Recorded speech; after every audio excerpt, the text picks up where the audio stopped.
প্রিয় শিক্ষার্থীরা, কেমন আছো তোমরা?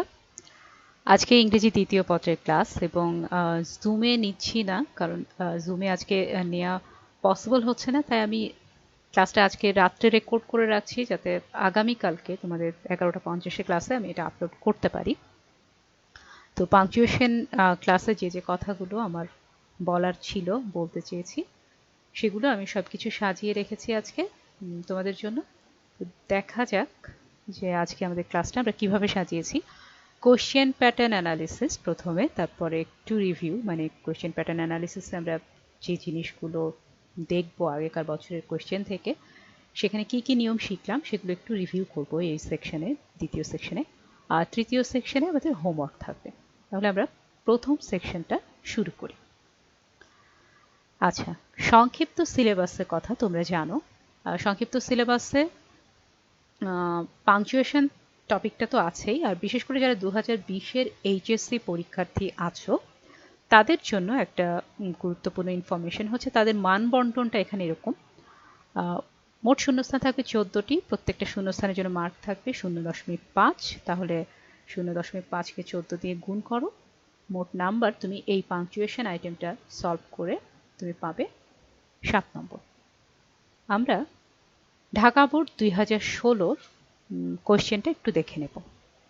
দেখো, এখানে একটা ডায়ালগ দেয়া আছে, দুটো মানুষ নিজেদের মধ্যে কথা বলছে এবং তাদের কথার ভেতরে পাংচুয়েশনে একটু সমস্যা আছে। পাংচুয়েশন হচ্ছে, আমরা বাংলায় যদি বলি, জ্যোতি চিহ্ন বা বিরতি চিহ্ন। এই জিনিসটা দিয়ে বোঝা যায় যে কোন কথাটাই তুমি কতটুকু থামবে।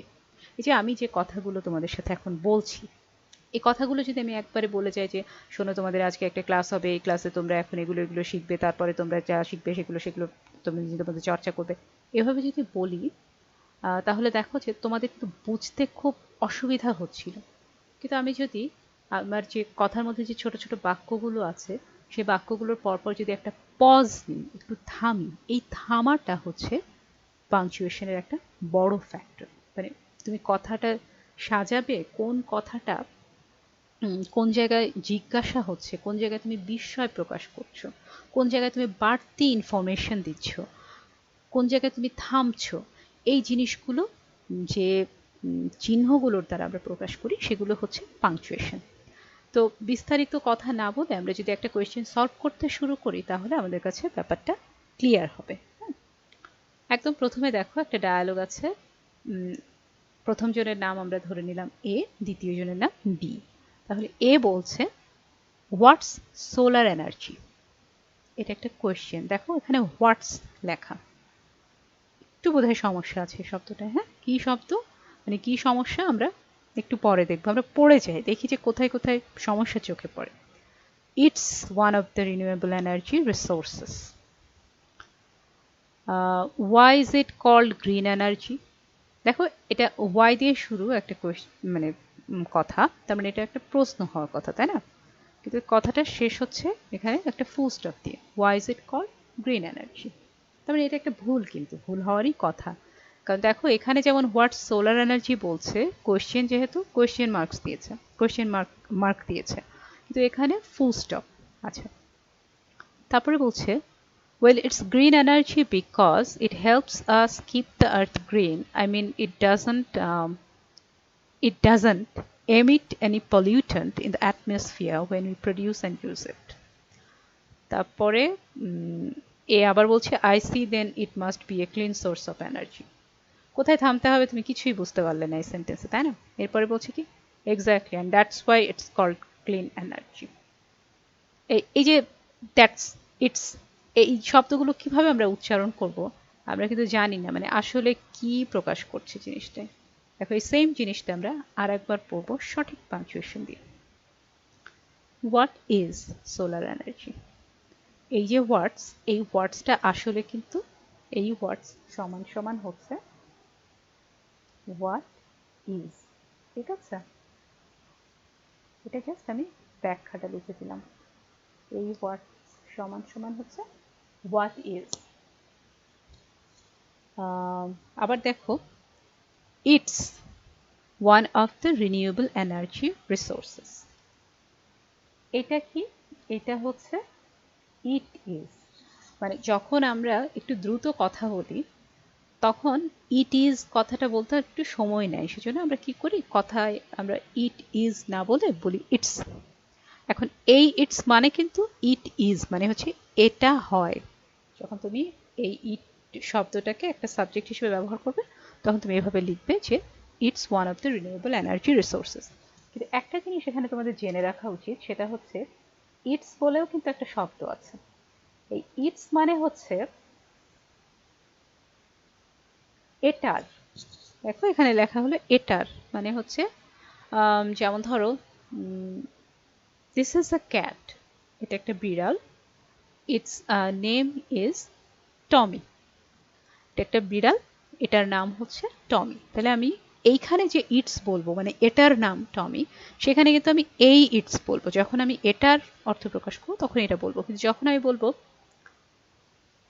ইট ইজ এ টেবল, হ্যাঁ, ইট ইজ ব্যাড, এরকম কিছু যখন বলবো, এই যে যেমন এখানে বলছে it is one of the renewable energy resources, হ্যাঁ, এগুলো হচ্ছে এটা হচ্ছে রিনিউয়েবল এনার্জি সোর্সগুলোর মধ্যে একটি। এই যে এটা হচ্ছে কথাটা বললাম, যখন ইটস মানে হচ্ছে ইট ইজ বা এটা হচ্ছে, তখন তখন আমরা সেটাতে একটা অ্যাপোস্ট্রফি রাখবো। যেমন ধরো এই জায়গাটা, এই যে একটা ঊর্ধ্ব কমা, উপরের দিকে যে একটা কমা চিহ্ন আছে, এটাকে আমরা বলি অ্যাপোস্ট্রফি। আচ্ছা, এর পরের সেন্টেন্সটা দেখো, why is it called green energy. ভুলটা কি ছিল, আমাদের কোয়েশ্চেনে এখানে আমরা জিজ্ঞাসা চিহ্নের বদলে ফুল স্টপ দেখেছিলাম, কিন্তু যে আমরা প্রশ্ন করছি মানেই কিন্তু প্রশ্নের শেষে আমি লিখিত ফর্মে অবশ্যই একটা প্রশ্নবোধক চিহ্ন দেব, সেটা ছিল না আমাদের। এই যে ঢাকা বোর্ড 2016 যে প্রশ্নটা আমাদেরকে দিয়েছিল সেখানে ইচ্ছে করে জায়গাটা ভুল করেছিল, দেখতে চেয়েছিল আমরা ধরতে পারি কিনা, আমরা ধরতে পারলাম। আচ্ছা, এরপরে বলছে কি, ওয়েল ইটস গ্রিন এনার্জি, এইখানটায় কমাটা মিস করেছিল মূল কোয়েশ্চেনে, তো সেইখানে ওয়েল বললে আমরা পরে একটা কমা দিই। আবার এখানে এই যে ইট ইজ ছিল, সেই ইট ইজের জায়গায় আমরা ইটস লেখা ছিল ওখানে, এটা আমরা ঠিক করে রেখেছি। এরপরে কি, it helps us keep the earth green, এই গ্রিনের পরে ফুল স্টপটা ছিল না, একদম টানা পড়ে যাচ্ছিল যে green I mean it doesn't. দেখো এই যে ডাজ নট কথাটা, এই ডাজন্ট মানে হচ্ছে কিন্তু ডাজ নট, মানে এখানে একটা ও আছে, সেই ওটা তুমি যখন বাদ দিচ্ছ, একসাথে উচ্চারণ করছো, তখন এই যে একটা জিনিস বাদ দিচ্ছ, মুখে হয়তো উচ্চারণ করছো না কিন্তু জিনিসটা তো উপস্থিতি আছে, তাই যে জিনিসটা তুমি উচ্চারণ করছো না কিন্তু তবু মিনিংয়ে সেই অক্ষরটা বর্ণটা অবশ্যই আছে, তখন সেটা উপস্থিতি বোঝানোর জন্য এরকম অ্যাপোস্ট্রফি ব্যবহার করা হয়। তারপরে বলছে কি, I see then it must be a clean source of energy. এই যে এইভাবে যখন আমরা আই সি বলি, মানে আচ্ছা এটা যখন বলি তখন কিন্তু একটা কমা দেওয়া হয়, হ্যাঁ, কারণ এটা হচ্ছে এই সেন্টেন্সটারই একটা অংশ, মানে একটু ছোট্ট একটা পজ নিয়ে বাকি অংশটা বলতে হয়। আই সি ইউ আর মহুয়া, আচ্ছা তুমি মহুয়া, এভাবে কিন্তু আমরা অনেক সময় কথা বলি, এখানে কিন্তু একটা বড় পজ নেওয়া হয় না, এখানে এই ধরনের শব্দে একটা কমা ব্যবহার করা হয়। আচ্ছা, লাস্ট লাইন হচ্ছে exactly and that's why it's called clean energy. Same mistake Dhaka board 2016, তার মানে খুব ফোকাস করেছিল অ্যাপোস্ট্রফি ব্যবহারের উপরে, এখানেও দ্যাটস সমান সমান দ্যাট ইজ, ইটস সমান সমান ইট ইজ। ঠিক আছে, আচ্ছা আমরা আর একটা কোয়েশ্চেন দেখব। এটাও আরেকটা বোর্ড 2016, দেখো এখানে বলছে, এখানেও দুজনের ডায়ালগ। আমি যেখান থেকে কোশ্চেন নিয়েছি এটা কিন্তু সংক্ষিপ্ত সিলেবাস ছিল না, যেহেতু সংক্ষিপ্ত সিলেবাস ছিল না এখানে কিন্তু মান বন্টনটা ছিল শুধু 10টা করতে বলা হয়েছিল, আর 2022-এ যারা শিক্ষার্থী হবে তোমাদেরকে এখানে 10-এর জায়গায় 14টা করতে বলা হবে, তার মানে 14টা ভুল থাকবে, তো প্রত্যেকটার জন্য মান বরাদ্দ থাকবে 0.5। তাহলে তোমরা পাবে এখানে 7 মার্কস, আর এরা যারা করেছিল 2016 পরীক্ষাটা দিয়েছিল তারা 5 পেয়েছিল, কারণ তাদের শুধু 10টা করতে হয়েছিল। আচ্ছা, আরিফ বলছে hello how are you Zakia. দেখো খেয়াল করো ভুলটা, এই যে এই হ্যালো বলছে, এই হ্যালো আর হ্যাও এর মাঝখানে এর ব্যাপারটা কি, এখানে তো কিছু একটা থাকবে, তাই না? আমি থামবো নাকি টানা বলবো hello how are you Zakia, এভাবে বলবো? আচ্ছা, তো এখানে একটা ভুল থাকার কথা, আমরা দেখব কি ভুল। উত্তর হচ্ছে জাকিয়া বলছে ফাইন, হোয়াট অ্যাবাউট ইউ। এই হোয়াট অ্যাবাউট ইউ এটা কোশ্চেন না? কোশ্চেন হলে এখানে কিছু একটা হওয়া দরকার। আচ্ছা, তারপরে আরিফ বলছে well I was a bit sick. Well এর পরে কিছু একটা কিন্তু হয়, আমরা আগের প্রশ্নেই দেখেছি। তারপর বলছে রিয়েলি হোয়াট হ্যাপেন্ড। মানে আমি কিন্তু এক্সপ্রেশনগুলো ঠিকঠাক দিতে পারছি না যদি আমি না জানি এখানে কি হবে, তাই না? কমন সেন্স থেকে আমরা জানি যে এখানে কথাটা হবে রিয়েলি হোয়াট হ্যাপেন্ড, কিন্তু তুমি দেখো তো এখানে কি সেটার কোনো ছাপ আছে? এই রিয়েলিটা সে বিস্মিত হচ্ছে, তাই না, বা জিজ্ঞেস করছে, সেরকম কোনো চিহ্ন কিন্তু এখানে নাই। হোয়াট হ্যাপেন্ড এটা কিন্তু একটা কোয়েশ্চেন। স্টমাক আপসেট, আরিফ বলছে I had outside food, it trouble my stomach. Okay, that's why I always try to avoid outside food, they are unhygienic. Arif বলছে I am not going to have it any more. Zakia তখন বলছে anyway you take care, bye. Arif বলছে bye. আচ্ছা, আমরা এবার দেখে নিই কি কি ভুল ছিল। আমি আশা করি তোমরা ওখান থেকে গেস করতে পেরেছিলে কি কি ভুল হয়েছিল। তাও আমি একবার বলে যাচ্ছি। হ্যালো, হ্যালো তার শুভেচ্ছাটা শেষ, ফুল স্টপ দিলাম। এই এইচ যেহেতু ক্যাপিটাল, তাই আমরা নতুন একটা সেন্টেন্স এখান থেকে শুরু হবে বুঝতে পারছি, তাই আমরা এটা ফুল স্টপ দিয়ে থামিয়ে দিলাম আগেরটা। How are you Zakia.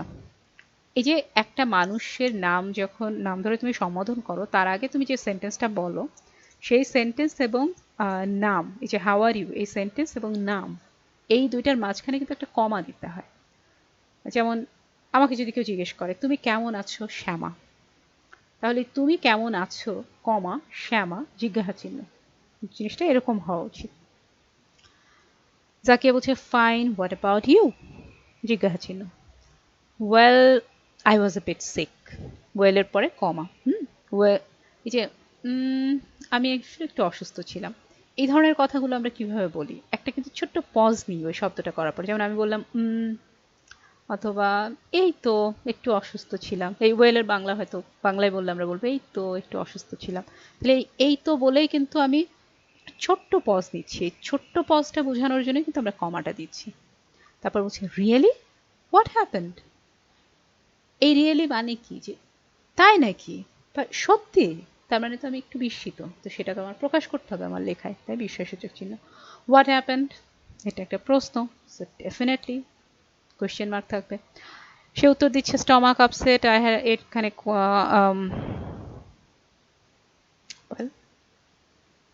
এখানে ডি হবে একটা, মানে এই ভুল তোমাদেরকে ডেফিনেটলি ধরতে বলে নাই, এই জিনিসটা ছিল তাদের এখানে প্রিন্টিং মিস্টেক ছিল। আচ্ছা টাইপো ওটা, তোমাদেরকে ধরতে বলেছে পাংচুয়েশন আর ক্যাপিটালাইজেশনের ভুল। That's why I always try to avoid outside food, they are unhygienic. তারপরে এই ফুডের পরে কমা, কারণ এখানে তুমি বলতে পারো যে এখানে তো আমি ফুল স্টপও দিতে পারতাম, হ্যাঁ ফুল স্টপ দিতে পারতাম, কিন্তু ফুল স্টপ দিলে সেন্টেন্সটা শেষ হয়ে যেত, এখানে এই টিটাকে আমরা বড় হাতের করে শুরু করতাম, তাহলে নতুন আর একটা সেন্টেন্স।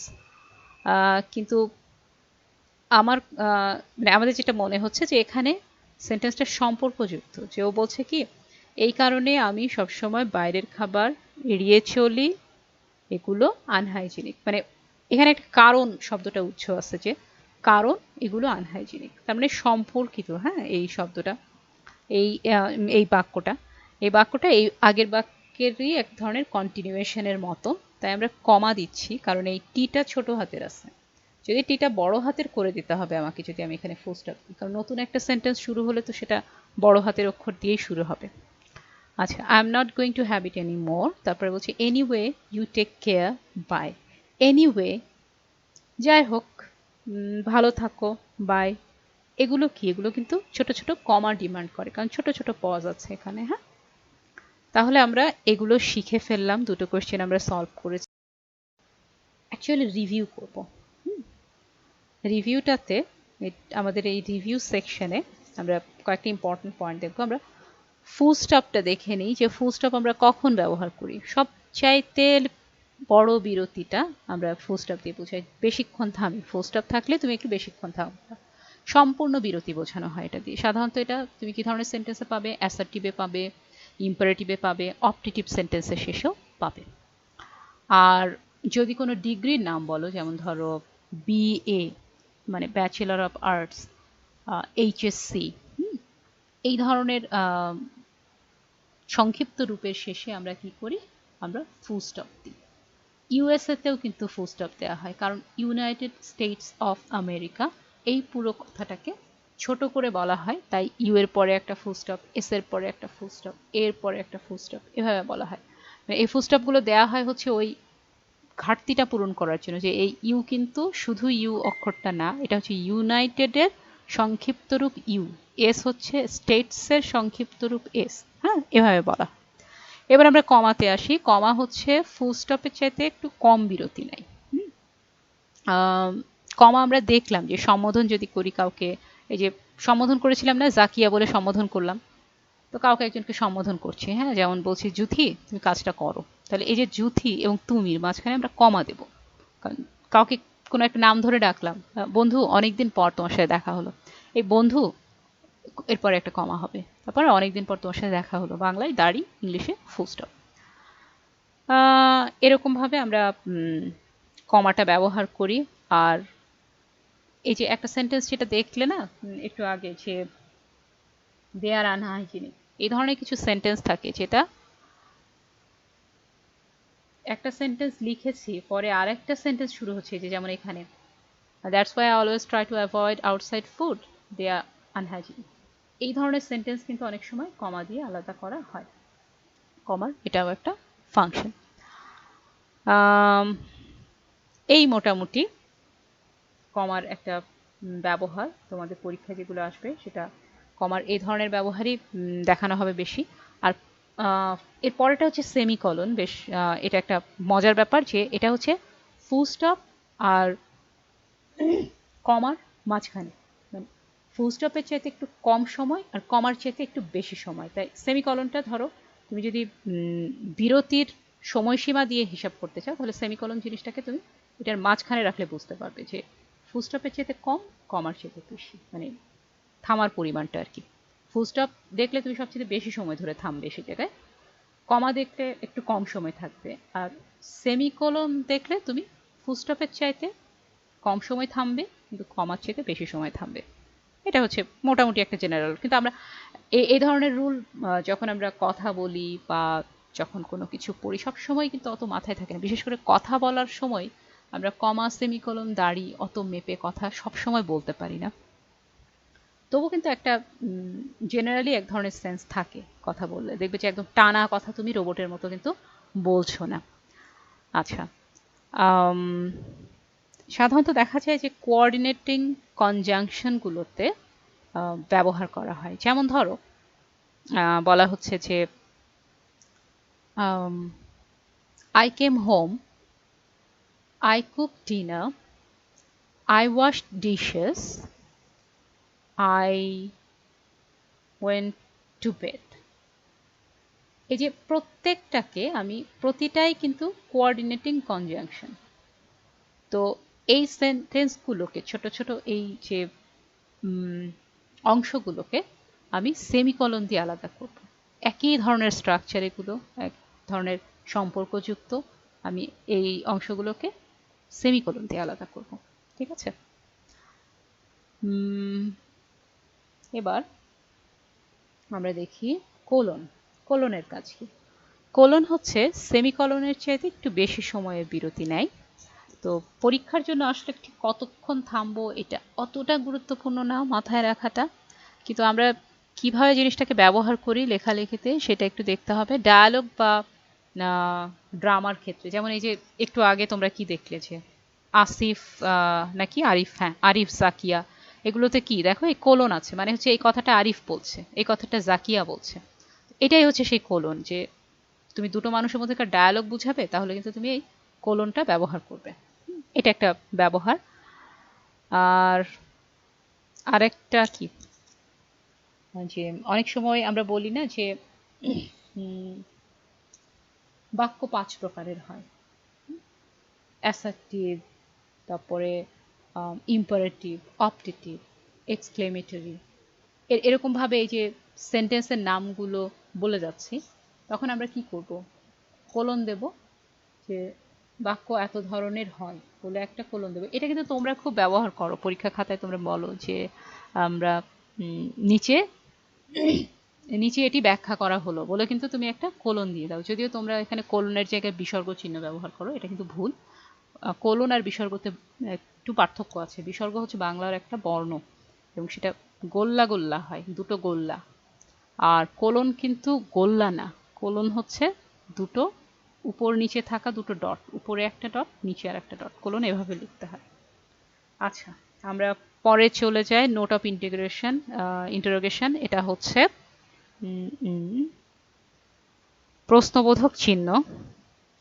আর প্রশ্নবোধক চিহ্ন তো বুঝেই গেছো, কোনো জিজ্ঞাসা যখন তোমার থাকবে তুমি ডেফিনেটলি নোট অফ ইন্টারোগেশন ব্যবহার করবে। নোট অফ এক্সক্লেমেশন তুমি তোমার বিস্ময় অনুভূতি প্রকাশ করার জন্য এটা ব্যবহার করবে। অ্যাপস্ট্রফি আমরা অলরেডি আলোচনা করেছি, অনেক যেগুলো বললাম, যেগুলো দেখিয়েছি, ইট ইজ, হোয়াট ইজ, এই ধরনের কন্ট্রাকশনের সময় তো ব্যবহার করা হয়। আরেকটা হচ্ছে যদি তুমি বোঝাও যে এটা আমার কাপ, তাহলে আমি বলবো দিস ইজ মাই কাপ। তাহলে তুমি এটা শুনে বললা যে দিস ইজ ম্যাডামস কাপ। এই যে কথাটা তুমি বলবা, ম্যাডামের মগ, ম্যাডামের গ্লাস বা ম্যাডামের কাপ, এই কথাটা তুমি যদি বলো, তাহলে এই ম্যাডামস, যে ম্যাডামের, বাংলায় যে এর বলছো, ইংলিশে এই এরটা কিভাবে প্রকাশ পায়, অ্যাপোস্ট্রফি এস। অ্যাপোস্ট্রফির সাথে একটা এস দেবে, তাহলে সেটা সমান সমান হবে এর, মানে এটা ম্যাডামের। ঠিক আছে, তো অ্যাপোস্ট্রফির এটাও একটা ব্যবহার। হাইফেন, হাইফেনটা হচ্ছে যেমন ধরো তুমি সম্পর্কগুলোর নাম, কম্পাউন্ড শব্দ যেগুলো থাকে সেগুলো যুক্ত করতে আমরা অনেক সময় ব্যবহার করি। যেমন ধরো mother in law, sister in law, এই sister hyphen in hyphen law, এইভাবে কথাটা লিখতে হয়।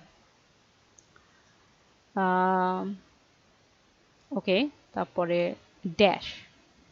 ড্যাশটা আরেকটু বড় হাইফেনের চাইতে। ড্যাশটা আমরা কিভাবে করি, যে একটা কথা শেষ করলাম না, শেষ না করে অনেক সময় হঠাৎ করে আরেকটা সেন্টেন্স শুরু করলাম, তখন আমরা ড্যাশটা ব্যবহার করি। ড্যাশটা একটু কম আসে কিন্তু তোমাদের পরীক্ষায়।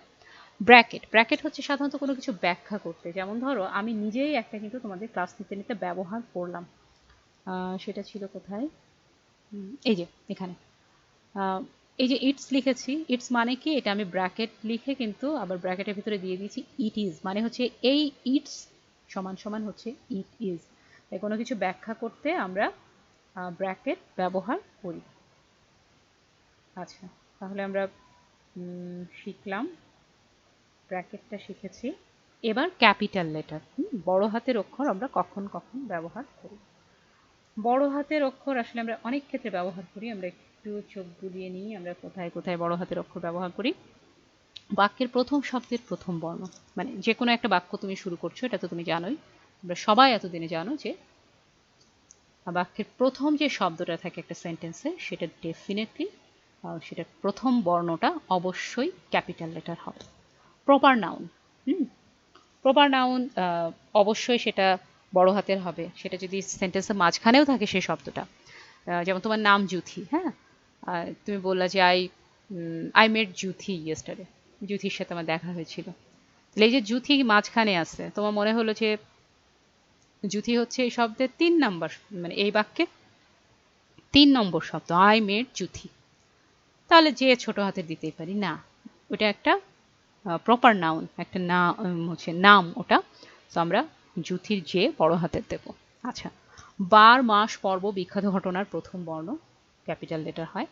আই শব্দটি বড় হাতের হয়, যেমন if you want I will go with you. এই আই কিন্তু দেখো তুমি গোনো এখন 1 2 3 4 নম্বর শব্দ, তাই তুমি ভাবতেই পারো যে আমি ছোট হাতের একটা আই দেবো। এগুলো নিশ্চয়ই তোমরা ভাববে না, কারণ তোমরা এতদিন এটা জানো। আই যেখানেই থাক এটা বড় হাতের হবে।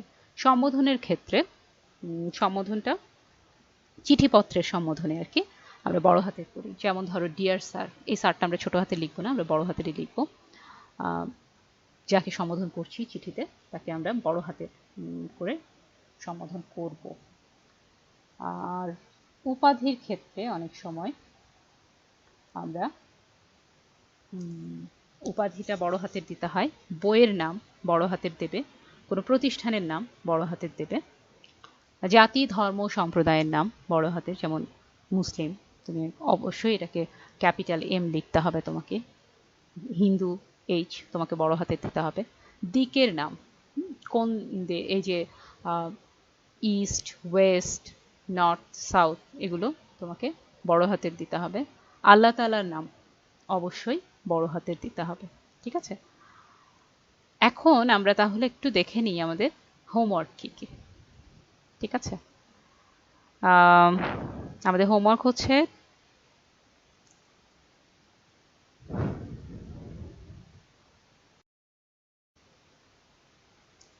এবারে চলে এলাম আমাদের হোমওয়ার্ক সেকশনে। হোমওয়ার্কে থাকছে এইচএসসি এক্সাম 2019-এর সমস্ত কোয়েশ্চেনগুলো 2018, 2017 এবং 2016 সাল। পাংচুয়েশন যথেষ্ট সহজ। আজকে আমি তোমাদেরকে পাংচুয়েশনের যে কয়েকটা সলভ করে দিলাম এবং নিয়মগুলো বলে দিয়েছি। তোমরা নিজে নিজে চেষ্টা করো, এবং যদি কোথাও বুঝতে সমস্যা হয় কোনোটা, তোমরা ডেফিনেটলি আমাকে পরবর্তী ক্লাসে জিজ্ঞেস করতে পারো, এবং পরবর্তী ক্লাসটা অবশ্যই তোমাদের প্রশ্নগুলো যদি তোমরা চাও তোমরা কমেন্টেও লিখতে পারো, আর যদি জুমে জিজ্ঞেস করো তাহলে সেখানেও সরাসরি আমাকে জিজ্ঞেস করতে পারো, আমি তোমাদেরকে সেই প্রশ্নের উত্তর দেওয়ার সলভ করে দেওয়ার চেষ্টা করব। তোমাদেরকে অনেক ধন্যবাদ যদি শেষ পর্যন্ত ক্লাসটা দেখে থাকো। তোমাদের সাথে আবার দেখা হবে পরবর্তী ক্লাসে একই সময়। ততক্ষণ ভালো থেকো, সুস্থ থেকো।